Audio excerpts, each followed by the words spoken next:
അതുപോലെ ഇബ്രാഹിം നബിയും ഒക്കെ ആരാധിച്ചത് ആരെയാണ്? ഗോത്ര ദൈവത്തെ എന്ന് പറയാൻ നിങ്ങൾക്ക് പറ്റുന്നില്ലേ? ഒരു ഗോത്ര തലവനെയാണ് എന്ന് പറയാൻ നിങ്ങൾക്ക് പറ്റുന്നില്ലേ?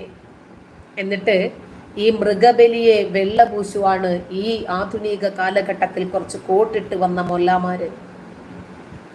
ജൂതഗ്രന്ഥത്തിൽ ഇബ്രാഹിം ബലി കൊടുക്കാൻ പോയത് ഇസ്ഹാക്കിനെയാണോ ഖുർആനിക പ്രകാരം? ഖുർആനിൽ ഇസ്മായിൽ എന്ന് പ്രധാനമായിട്ടും പറഞ്ഞിട്ടില്ല, പക്ഷെ ഖുർആനിന്റെ വചനത്തിൽ നിന്ന് തന്നെ ഇസ്ഹാഖാണെന്ന് കിട്ടും. കോപ്പി അടിച്ചപ്പോഴുണ്ടായ ചെറിയ ചെറിയ മാറ്റങ്ങൾ അങ്ങനെ ഉണ്ടാക്കണമല്ലോ, അങ്ങനെ ആയിരിക്കുമെന്ന് എനിക്ക് തോന്നുന്നു.